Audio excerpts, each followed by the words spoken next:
안녕하세요. 별일 없었다면 오늘 이 시간쯤 직접 대면하고 수업을 하고 있었을 이상윤 쌤입니다. 지금 목 상태가 조금 좋지 않은 점 양해 부탁드릴게요. 직접 볼 수 있는 기회는 다음 주로 미루더라도 수업과 관련해서 어떤 방향성을 가지고 어떤 수업을 하는지 궁금해하는 친구들이 많을 것 같아서 쌤이 영상을 만들었으니까 끝까지 좀 봐주세요.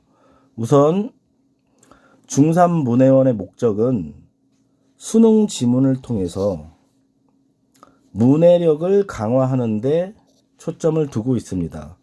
당연히 그러다 보면 수능적 사고는 같이 가져가겠죠. 또한 나중에 내신이나 아니면 수능에서도 당연히 연결되는 선택지 출제 원리를 이해하는 데도 초점을 두고 있습니다. 이 선택지 출제 원리라는 건 선지의 구성이 어떻게 이루어지느냐를 알게 되는 것입니다. 자, 자칫 잘못하면 그냥 중학생들을 데리고 선행학습 하는 거 아니냐 이렇게 생각할 수도 있는데 그런 것은 절대 아닙니다. 그러니까 다른 과목들은 이렇게 수학이라고 해볼게요.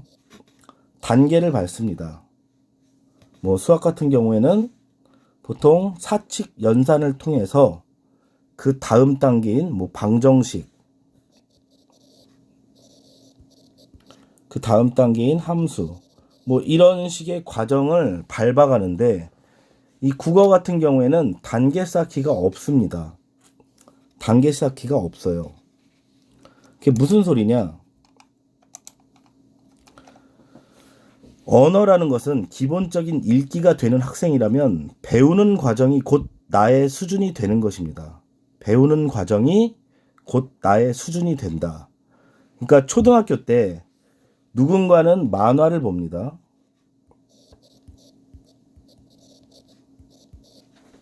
그렇지만 또 누군가 옆에 있는 어떤 친구는 마이클 샌델의 책을 본다던가 또는 삼국지를 본다던가 이런 친구들이 있습니다. 그쵸? 이 정도의 차이인 거죠. 분명 일상적인 대화에서는 큰 차이를 못 느끼겠지만 읽기 상황에서는 큰 차이가 발생할 겁니다. 그렇다면 모두가 그렇게 심취해서 책을 읽느냐? 그렇진 않겠죠. 그래서 실전 독서랑 문학을 읽으면서 어떤 취지와 문제로 글이 쓰여지는지 알아가는 시간이라고 보면 되는 겁니다. 그러다 보면 우리가 알아야 되는 건 바로 이거죠. 읽는 방법과 습관을 개선해 나간다. 이게 바로 목적이 되는 겁니다. 읽는 방법과 습관. 보통 읽는 방법이라고 하는 것이 문학 쪽으로 가게 되고 읽는 습관을 고치는 부분이 독서 쪽으로 가게 될 것입니다. 그런데 읽는 방법과 습관이라는 건 이미 다 길들여져 있었던 것이기 때문에 쉽게 바뀌어지는 게 아니겠죠. 그러다 보니까 이미 어느 정도 준비가 된 학생은 금방 바로 문제를 풀면서 연결이 바로 됩니다. 그렇지만 그렇지 않은 학생들은 굉장히 긴 시간이 걸릴 수도 있습니다. 하지만 나중에 가서 보면 알겠지만 우리가 뭐 그 컴퓨터 자판이나 뭐 자전거 타기 이런 것들을 보면 알겠지만 한 번에 쉽게 되는 건 아니죠. 조금씩 매번 자꾸 연습하다 보면 어느 순간 나도 모르게 연습이 되어 있는, 나도 모르게 손가락이 움직이고 있는 모습이 나타나잖아요. 그런 것처럼 어느 정도의 시간이 좀 필요하다라는 것들은 전제 조건이 될 수밖에 없는 것입니다. 자, 또한 이렇게 읽는 방법과 습관을 바꾸는 것 외에도 문제를 푸는 방법도 있습니다.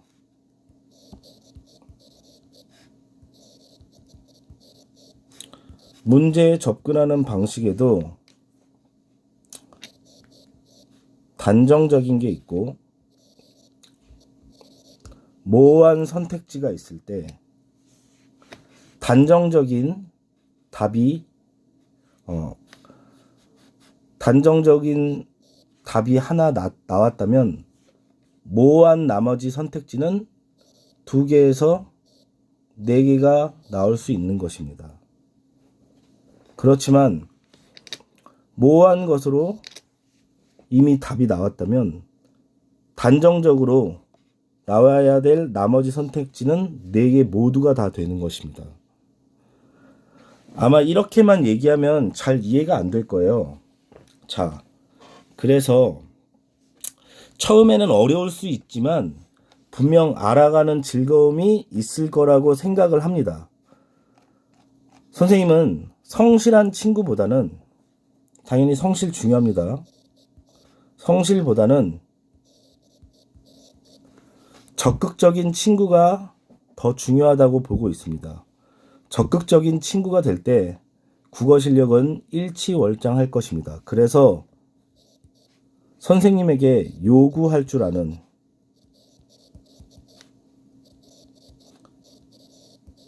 학생이 되어주길 바랍니다. 자, 선생님을 적극 활용하는 학생이 되어주세요. 알겠죠? 자, 그러면 우리 교재와 관련한 지문 내용을 좀 보면서 어떻게 구성되어 있는지 한번 확인을 좀 해볼게요. 자, 같이 좀 볼게요. 자, 보면은 독서를 읽으면서 이런 것들을 연습하는 겁니다. 뭐 개념 정의가 있으면 이런 기호로 표시를 해 가면서, 뭐 여기 보면은 하나만 해볼까요? 원인 결과 CR, 어떤 현상의 원인과 결과를 지금 영어로 썼을 뿐이지, 그쵸? 원인에 해당하는 내용의 C, 그에 따른 결과의 R로 표시한다. 이렇게 체크를 해 가면서 읽어보자 라고 하는 내용인 거고, 자, 넘겨볼게요. 여기도 똑같은 거고. 그래서 이런 식의 독서를 공부할 때 이렇게 체크를 해 달라는 건데, 벌써 한숨이 나오죠. 모든 글을 이렇게 체크를 하면서 읽을 수는 없습니다. 모든 글을 이렇게 체크를 하면서 읽을 수는 없어요. 고등학교 학생들도 이렇게 체크하면서 문제를 풀 수는 없습니다. 이렇게 다 체크를 할 수 있는 것은, 체크를 하게 되는 경우는 숙제로 나가는 한 가지 정도, 또는 클리닉 시간. 그래서 꼭 복습이 되어야 될 중요 지문 하나를 갖고 우리가 중간중간에 확인이 되어야 될 부분을 정확하게 인지하고 있는지를 확인할 때만 쓸 겁니다. 매번 이렇게 하진 않을 겁니다. 자, 그리고 명제 판단. 명제라는 건 어떤 문장의 참과 거짓을 확인하는 유형을 우리가 확인해 주는 건데요. 여기 보면은 뭐 주체 바꾸기, 과정 순서 바꾸기, 뭐 대칭성 바꾸기, 대상 간 비교. 그래서 지금 여기 보면 뭐라고 되어 있죠? 선택지 유형이라고 이렇게 되어 있죠. 그래서 선택지가 어떻게 구성되는지를 확인하는 거예요. 아까 전에 얘기했었죠. 선택지가 어떻게 구성되는지. 자, 그냥 이렇게만 얘기하면은 이게 무슨 소리인지 잘 이해를 못해요. 그래서 선생님이랑 같이 직접 그냥 먼저 한번 지문 내용을 볼게요. 이게 지금 교재 안에 있는 내용인데 선생님이랑 한번 직접 봐볼게요. 자, 짧은 내용인데 보통 우리가 이런 공부를 하게 되면 어떻게 하느냐, 그냥 내용을 읽으면서 하나하나 체크해서 주제를 이해하는 데만 초점을 둡니다. 한번 볼까요? 별밭은 또 그리 멀어 우리 오누이의 머리 맞댄 골방 안 되어 손시리게 떨던가. 그러면 지금 오누이는 어디에? 골방에서 손시리게 떨고 있구나 라는 거 하나. 진주남강이라는 건 지명이죠. 말다해도 오명가명 이런 건 지금 방언이겠죠. 오면서 가면서 신새벽이나 밤빛에 보는 것을 우리 엄마의 마음은 어떠했을꼬? 그러면 우리 오누이라고 말했던 이 사람이 지금 성인이 되어서 회상을 하면서 이 글을 썼겠네요. 그쵸? 그래서 그 당시 우리 엄마의 마음은 어떠했을꼬? 이렇게 얘기하는 거겠네. 달빛 받은 옹기 전에 옹기들 같이, 말없이 글썽이고 반짝이던 것인가. 달빛 받은 옹기 전에 옹기들 같이. 이게 무슨 뜻이냐. 보통 옹기들이 이렇게 있잖아요. 그러면 여기 약간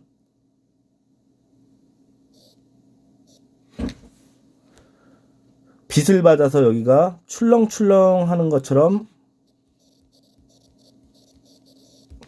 느껴져요. 이 달빛을 받아서 출렁출렁 하는 것처럼 느껴지는 이 장독대의 윗 모양을 눈물이 글썽이고 반짝이는 것처럼 표현했습니다. 그쵸? 누가 울었을 것 같아요? 이걸 잘못 이해하면 이거 오누이가 운 거 아니에요? 이렇게 이해할 수도 있는데 항상 우리가 시를 볼 때 꼭 알아야 되는 건 바로 요겁니다. 여기 지금 몇 개가 줄이 쳐져 있죠? 2개죠. 그쵸? 여기는 지금 몇 개입니까? 하나죠. 지금 이거는 연이고 이렇게 하나가 쳐져 있는 건 뭐예요? 행입니다. 자, 중요한 거 1연, 2연 이렇게 돼 있다면 모든 글은 똑같아요. 1문단, 2문단 이렇게 돼 있을 때도 각 문단에는 소주제가 하나씩 있는 겁니다. 각 문단에는 소주제가 하나씩 들어있어요. 하나씩. 시도 똑같습니다. 하나의 연에 하나의 소주제가 들어있다고 보면 돼요. 그러니까 여기서 여기까지를 끊어줄 줄 알아야 되는 거예요. 그러니까 오누이는 손시리게 떨던가. 오누이의 기억은 뭐다? 어머니를 기다리면서 손시리게 떨고 있었다. 골방에서. 그리고 그 당시에 우리 엄마는 우리 때문에 새벽이나 밤빛에만 그 아름다운 남강을 보면서, 다시 말해서 남강을 보지 못했다 이거죠. 새벽이나 밤빛에 보는 거니까. 그러면서 항상 눈물을 글썽이고 계셨다.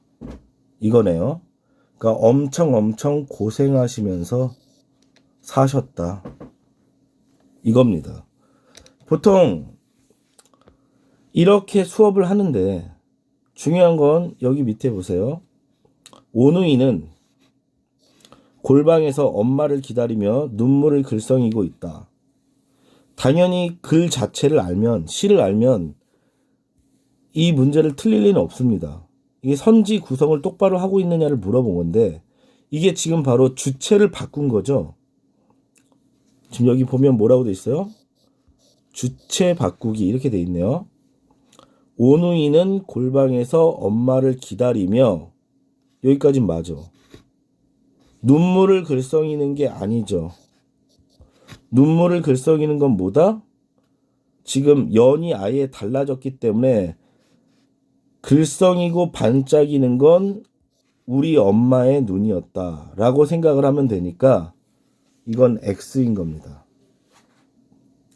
이해가 되죠? 자, 연을 나누고 각 연의 대상과 주체를 확실하게 연결해서 이해할 줄 알아야 된다. 뭔지 알겠죠? 그러면 지금 아까 전에 얘기했던 이 주체를 바꾸기라고 하는 명제 판단에 들어가는 거예요, 얘는. 우리가 보통 선지를 틀리게 할 때 주체, 대상, 서술어 이 세 가지 중에 어디를 제일 많이 공략하느냐? 이 주체와 대상을 바꾸거나 아니면 주체를 또 다른 주체로 바꾼다거나 서술어를 연결시키는 데 있어서 이 서술어를 다른 서술어로 연결시켜서 틀리게 한다던가 이런 식으로 해서 선택지를 구성하게 되거든요. 그러면 보통 학생들은 너무 빠르게 읽기 때문에 글 내용이 대충은 맞기 때문에 문제를 틀리게 되는 겁니다. 자, 하나 더 볼까요? 저희는 지금 인과 바꾸기입니다. 인과 바꾸기. 보이죠? 인과, 원인과 결과 바꾸기. 자, 여기 문제를 보면 이인국 박사는 수술 실력이 뛰어나서 일제시대의 모범적인 황국 신민이 되었다. 자, 황국이라는 건 황제국이니까 그 당시에 군주국은 일본이었죠. 신민이라는 건 군주국의 백성을 신민이라고 해요. 그러면 다시 말하면 일본 황국의 신민이 되었다. 누가? 이인국. 딱 봐도 우리나라 사람 이름인데 이거 딱 보니까 이 사람 어떤 사람이겠어요? 친일파 아니면 기회주의자겠네. 벌써 이 문장만 보고도 다 이해가 되지.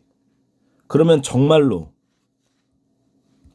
이 사람이 수술 실력이 뛰어나서 모범적인 한국 시민이 되었을까요? 그렇지 않겠죠. 기회주의적으로 어떤 행동을 했겠죠. 기회주의적인 어떤 행동을 했기 때문에 모범적인 한국 시민이 되었겠죠. 그쵸? 한번 봐볼게요. 중간부터 읽어볼게요. 그는 새로운 환자의 초진에서는 병에 앞서 우선 그 부담 능력을 감정하는데 서부터 시작한다. 그러니까 부담 능력이라는 것은 경제력, 돈을 본다 이거죠. 신통치 않다고 느껴지는 경우에는 무슨 핑계를 대든 그것도 자기가 직접 나서는 것이 아니라 간호원도로 따돌리게 하는 것이었다. 나쁜 놈이네. 그쵸? 그렇게 중환자가 아닌 한 대부분의 경우 예지는 젊은 의사들이 했다. 자, 하여간 여기의 내용은 뭐야? 돈이 없으면은 이 사람에게 진료를 받을 수 없다. 이 얘기를 하는 거예요. 하고 있겠네. 그치? 자, 그래서 뒤쪽으로 가서 읽어보면 여기서부터 읽어볼게요. 그렇기에 그의 고객은 외정시대에는 주로 일본인이었고 현재는 권력층이 아니면 재벌의 셈 속에 드는 축에 들어야만 했다. 그러니까 돈이든 권력이든 이게 없으면 제대로 된 진료를 받을 수 없었다. 이 얘기겠네. 그쵸? 자, 그러나 그것보다도 더 마음에 캥기는 것이 있었다. 일본인 간부급들이 자기 집처럼 들락달락하는 이 병원에 이런 사상범, 그 당시 사상범이라고 하면 뭐겠어? 좌익이거나 또는 독립운동을 한다거나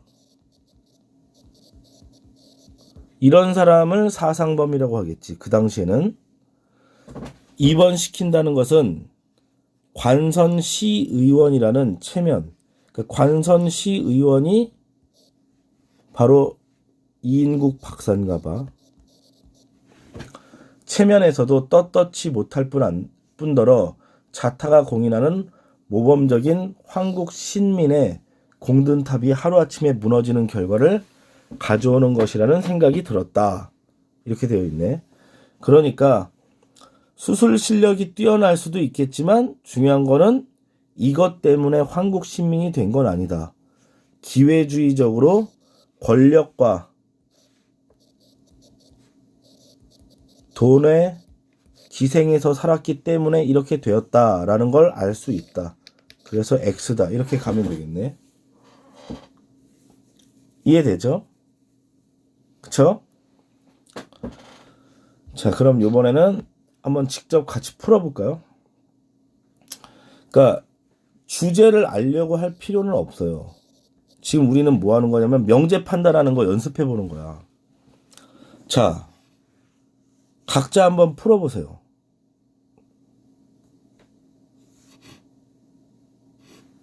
짠, 다 풀었죠? 자, 같이 한번 풀어볼게요. 동방은 하늘도 다 끝나고 비 한 방울도 내리자는 그 땅에도, 자, 그 땅이 뭐야? 바로 우리나라 땅이겠지. 오히려 꽃은 빨갛게 피지 않는가? 여기서 꽃이라는 건 딴 게 아니고 뭐겠어요? 희망이겠죠. 그쵸?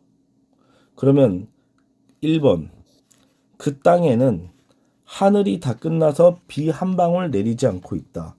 그러면 이거는 지금 아까 했던 인과를 잘못한 거네. 하늘이 다 끝나서 비 한 방울 내리지 않고 있다? 그냥 하늘이 다 끝나고 비 한 방울도 내리지 않는 게 바로 그 땅의 모습인 것이지, 그것 때문에 비 한 방울이 내리지 않는다라는 게 아니지. 그러니까 이거는 X입니다.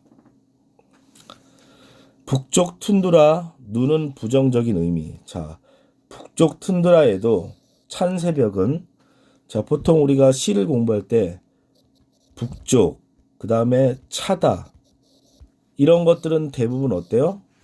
부정적 의미의 시어죠. 그쵸? 눈속 깊이, 꽃 맹아리가, 이런 것들은 희망이죠. 그 차가움 속에서도 희망이 움직거리고 있기 때문에 제비떼가 날아오길 기다리고 있대. 그러니까 광복이 오길 기다리고 있다. 이런 식으로 글을 썼겠지. 자, 이거 이육사를 모르는 사람은 없다고 봅니다. 일제강점기 때 저항 시인이었던 이육사. 그래서 북쪽 툰드라와 눈은 부정, 꽃 맹아리와 제비떼는 긍정 의미. 맞죠? 회상의 무리들은 꽃성에서 나비처럼 취해 있다. 자, 볼까요? 회상의 무리들아, 요 앞에 부분부터 보면 한바다 복판, 용서슴 치는 곳, 바람결 따라 타오르는 꽃성에는, 자, 한바다 복판에 꽃성이 있는데 나비처럼 취하는 회상의 무리들아 그랬어. 그러면 이 회상의 무리가 뭐야? 언제를 회상하는 거야? 지금처럼 우리가 일제 강점이 되기 이전을 회상하는 무리들아, 오늘 내 여기서 너를 불러보리라. 이 너가 바로 회상의 무리들이겠지. 그치? 그러니까 회상의 무리들은 꽃성에서 나비처럼 취해 있다 라는 건 맞지만, 회상의 무리들이 한바다 복판에서 너를 부르고 있다 라는 건 이건 말이 안 되지. 왜? 너가 곧 회상의 무리니까 너를 부르고 있다라는 건 말이 안 된다. 그래서 XOOX가 되겠네. 그치? 자, 지금 우리가 공부한 것은 잠깐만 맛보기를 했는데 선택지 구성이 이런 식으로 만들어지기 때문에 글 내용을 확실하게 다 이해하고 있어도 선택지의 주체와 대상을 연결하거나 서술어를 연결하는 데 있어서 그 내용을 인과관계나 아니면은 주체로 연결시킬 때 실수하는 부분이 꼭 있다라는 걸 이해하고 있어야 된다, 학생들은. 그렇지 않으면 선택지 구성을 자칫 잘못해서 실수가 일어날 수 있다라는 걸 알아가야 됩니다. 자, 그 다음 문학에서도 이런 식의 용어를 써가지고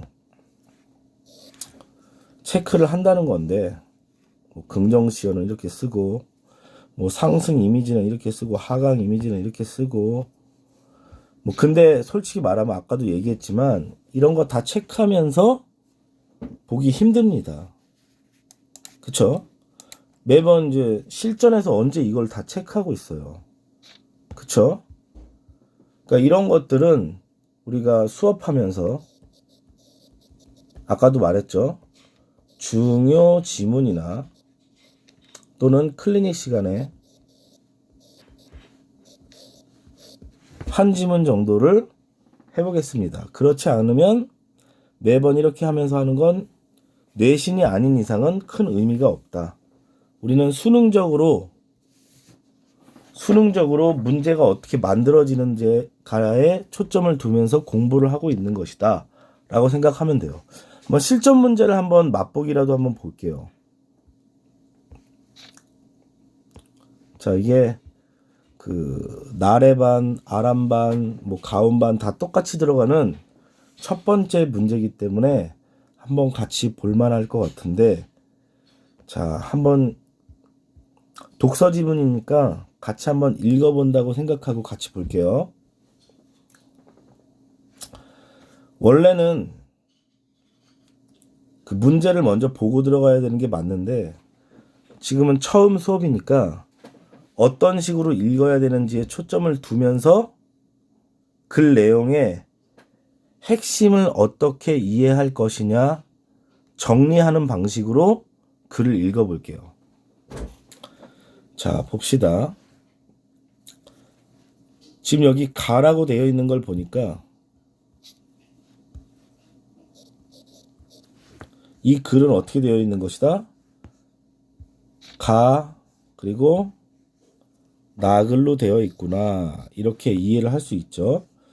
아마 시간상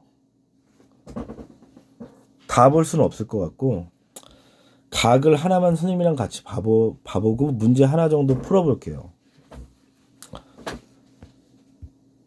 자, 18세기 북학파들은 그러면 청에 다녀온 경험을 연행록으로 기록하여 청의 문물 제도를 수용하자는 북학론을 구체화하였다. 이들은 개인적인 학문 성향과 관심에 따라 주목한 영역이 서로 달랐기 때문에 이들의 북학론도 차이를 보였다. 그러니까 아까 전에 적어달라는 걸 같이 적으면서 간다면 이런 거겠죠. 개인적인 학문 성향과 관심에 따라 주목한 성향이 달랐기 때문에 이게 C가 되고 이들의 북학론도 차이를 보였다. 그러면 이게 R이 되고 이런 식으로 적어달라는 건데 이렇게 하면서 내려가는 건 나중에 문제를 다 풀고 나서 중요 지문만 가지고 이렇게 해보겠다 이겁니다.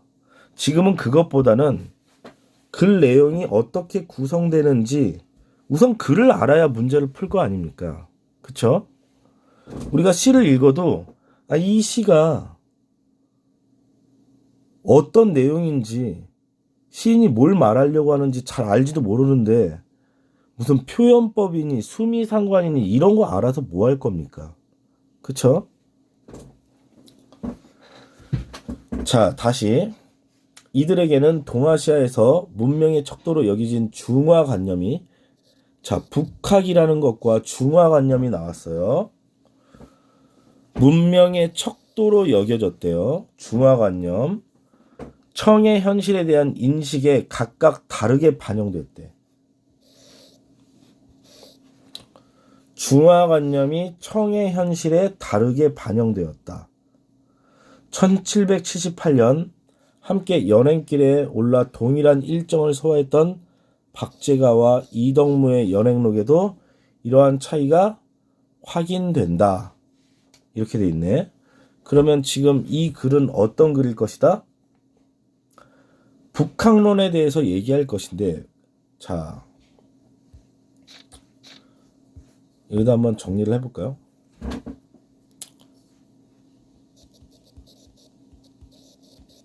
북학이라는 것은 아마 청나라의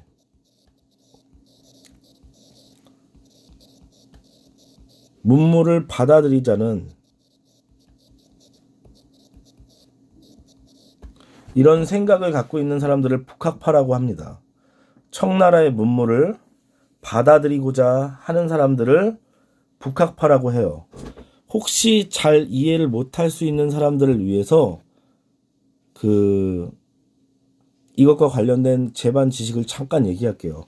원래는 글 내용 안에서 판단하는 게 맞지만, 원래는 글 내용 안에서 판단하는 게 맞아요. 하지만 지금은 맛보기 수업을 하는 거니까 선생님이랑 먼저 알아가 보기로 하겠습니다. 자, 우선 청나라라는 나라가 어떻게 해서 나온 것이냐? 우리가 알고 있는 한족 있죠? 중국이라고 하는, 아까 전에 중화라고 하고 있잖아요. 중화.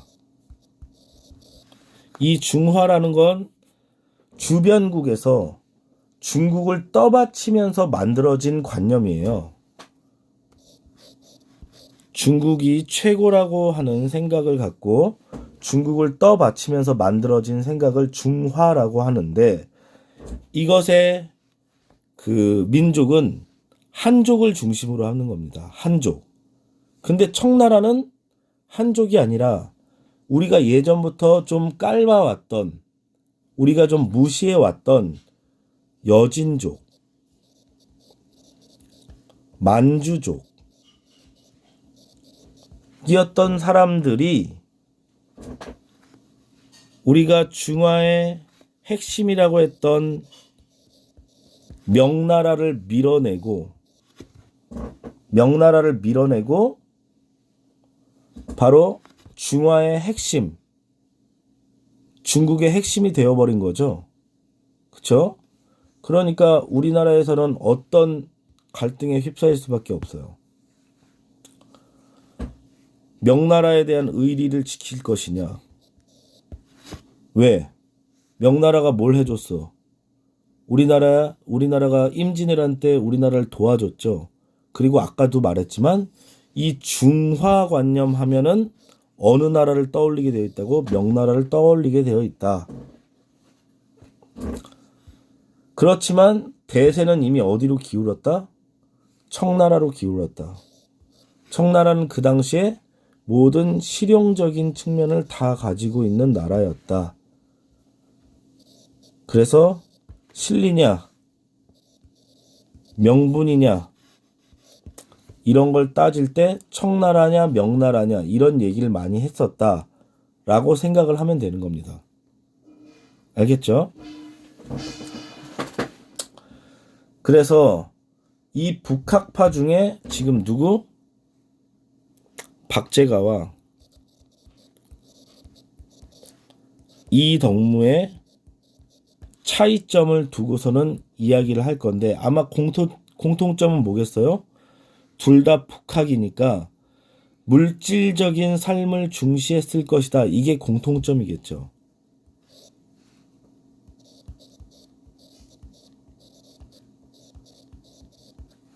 물질적인 삶을 중시했을 것이다. 이건 공통점일 텐데 뭐가 달랐는지에 대해서 초점을 두고 읽어가면 됩니다. 한번 읽어봅시다.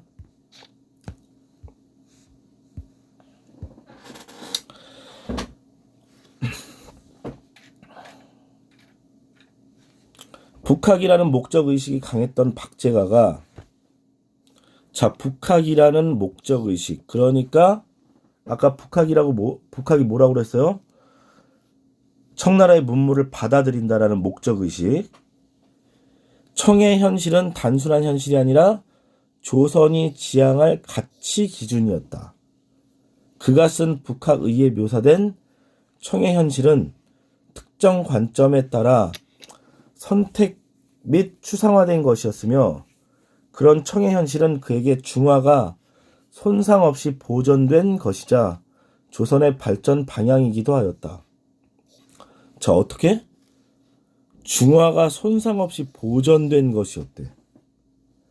중화관념의 절대성을 인정하였기 때문에 당시 조선은 나름의 독자성을 유지하기보다는, 그러니까 독자성 유지하지 말래, 중화와 합치되는 방향으로 나아가야 한다는 생각이 그의 북학론의 밑바탕이 되었다. 명에 대한 의리를 중시하는 당시 주류 견해에 대해 그는 의리 문제는 청이 천하를 차지한 지 그러니 100여 년이 지나며 자연스럽게 소멸된 것으로 여기고 청문물제도의 수용이 가져다 주는 이익을 논하며 북학론의 당위성을 설파하였다. 대체로 이익 추구에 대해 부정적이었던 주작질과 달리, 그러니까 이익 추구라고 하는 것이 바로 실리겠죠. 이익 추구를 인간의 자연스러운 욕망으로 긍정하고 양반도 이익을 추구하자는 등 실용적인 입장을 보였다. 자, 요거를 한번 정리를 하고 가자면 박제가는 어떤 사람이었다? 바로 조선이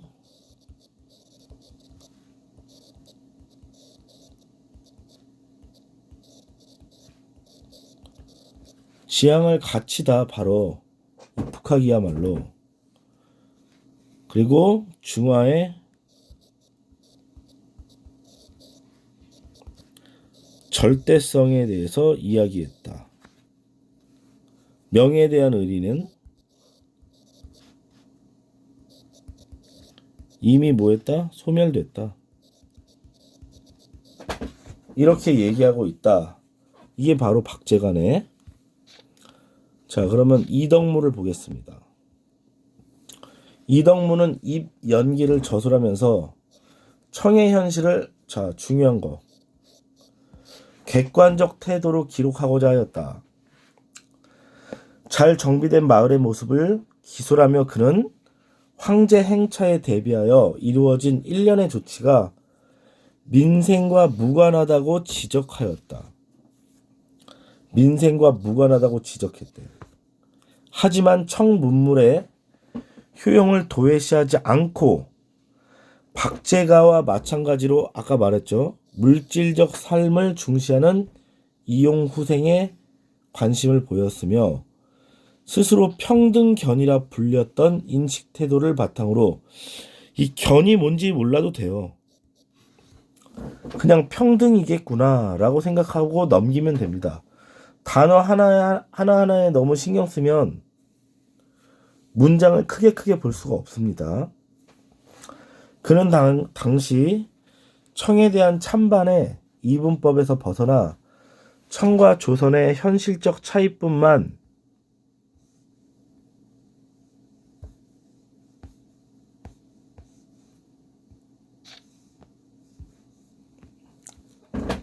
아니라 양쪽 모두의 가치를 인정하였다. 이러한 시각에서 그는 청과 조선은 구분되지만 서로 배타적이지 않다고 보았다. 즉 청을 배우는 것과 조선 사람이 조선 풍토에 맞게 살아가는 것은 서로 모순되지 않는다는 것이다. 하지만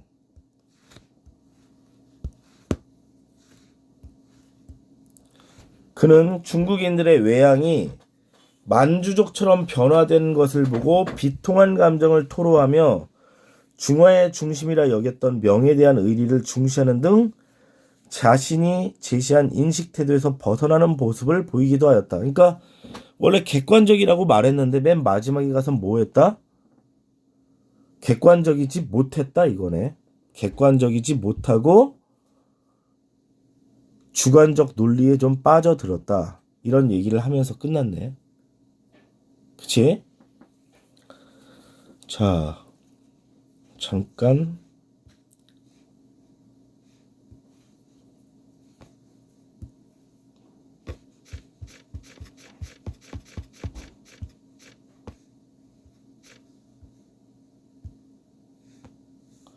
이 부분만 다시 볼게요.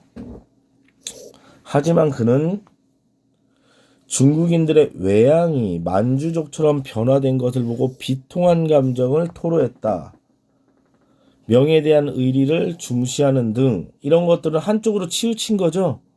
그쵸? 아까 분명 객관적 태도라고 했는데 객관적 태도가 아닌 게 되는 거지. 이러한 것들은 객관적 태도라고 할 수 없다. 자, 여기까지 가지고 보자면 아까 이덕무를 정리를 못했으니까 이덕무만 좀 정리해 볼게요. 이덕무는 뭐라고? 모두의 가치를 인정하는 객관적 태도를 가졌는데 조선에 그러다 보니까 독자성도 유지해야 된다 이렇게 봤죠. 근데 아까 박제가는 어땠어? 중화의 절대성은 인정했지만 조선의 독자성은 유지할 필요가 없다 이렇게 본 거죠. 그러나 객관성이 흔들거리기 시작하는 모습도 보였다. 뭐 때문에? 명에 대한 의리 때문에 그랬다. 자, 요걸 가지고 이 2번 문제를 풀어보려고 하는데 풀기 전에 한번 지문 내용을 한번 정리해 볼게요. 보통 우리 교재가 다른 교재랑 좀 다른 점 중에 하나는 바로 이렇게 분석할 수 있는 부분이 옆에 같이 있다라는 거죠. 청해 문물제도.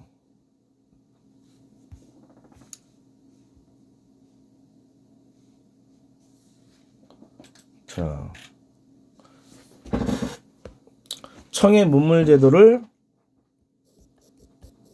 수용하자는 것이죠. 북학파의 주장은. 자, OX 연행록은 일본에 다녀온 경험을 기록한 것이다. 일본에 다녀온 게 아니죠. 중국이었고 북학파의 북학론이 반영되어 있다. 맞네. 함께 여행을 다녀온 박제가와 이덕무의 연행록에서 북학론의 차이가 확인된다. 맞네. 1의 이유를 표로 정리한 것이다. 채워보자. 개인적인 학문 성향과 그 다음에 관심에 따라서 주목한 영역이 서로 달랐다. 이거고 동아시아에서 문명의 척도로 여겨진 어떤 거? 중화관념.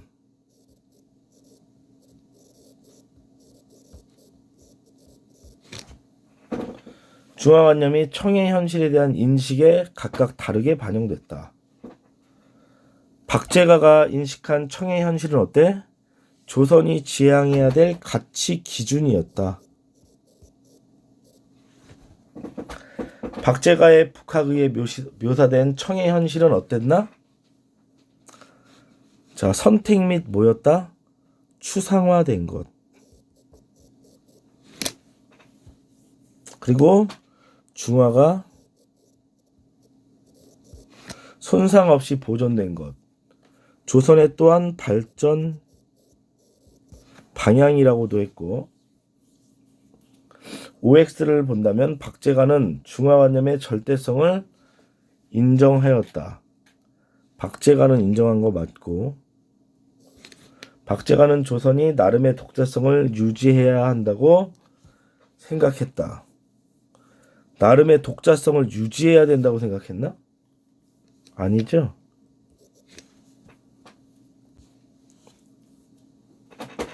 자, 주자학자와 박제가. 주자학자는 이익 추구를 부정적으로 받고 박제가는 긍정적으로 받지. 왜냐면 얘는 실용적인 입장이니까. 자, 다음은 이변기에 나타난 이덕무의 북학론을 정리한 거래. 청해 현실을 어떤 태도로? 객관적 태도로 기록하고자 했고,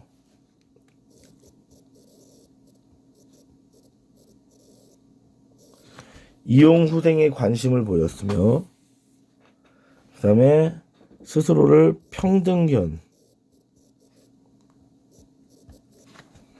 편이라 불릴 만큼 객관적 태도를 유지하려고 했다. 조선은 구분되지만 서로 배타적이진 않다. 밀어내진 않는다. 이렇게 보고 있었다.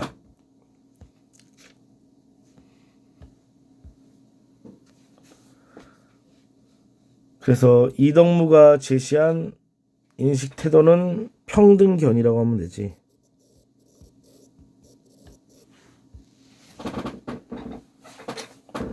박제가와 달리 이덕무는 명에 대한 의리 문제가 자연스럽게 소멸되었다고 생각했다. 아니지.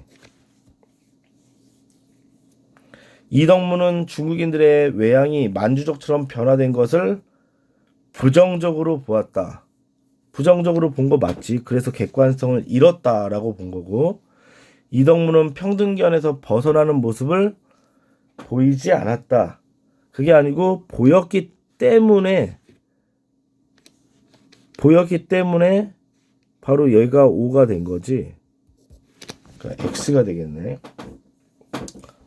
자, 여기서부터는 나 내용이니까 다음 시간에 보겠습니다. 자, 실전 문제 하나만 풀어볼까? 2번만. 자, 박제가와 이덕무에 대한 거.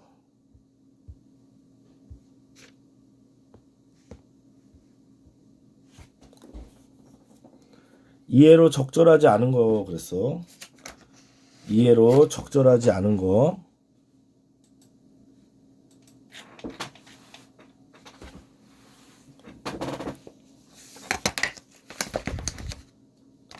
자, 같이 봅시다. 1번. 적절하지 않은 거 1번.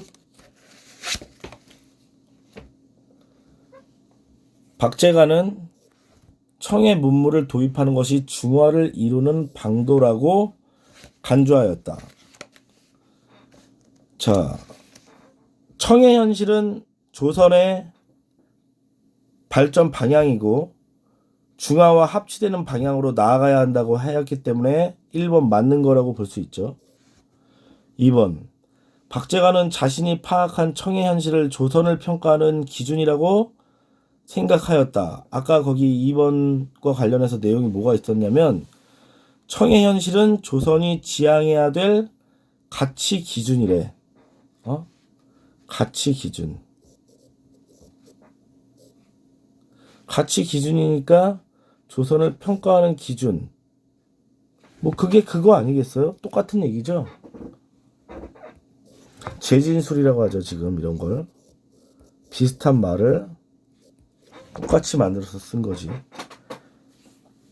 이덕무는 청의 현실을 관찰하면서 이면에 있는 민생의 문제를 간과 그냥 대충 넘기지 않았다. 이런 얘기인데 아까 민생 문제와 관련돼서 그냥 넘어가진 않았죠. 민생 문제와 관련해서는 그냥 넘어가지 않았고 4번 이동문은 청 문물의 효용성을 긍정하면서 청의 중화를 보존하고 있음을 인정하였다. 청이 중화를 보존하고 있음을 인정하는데 어떻게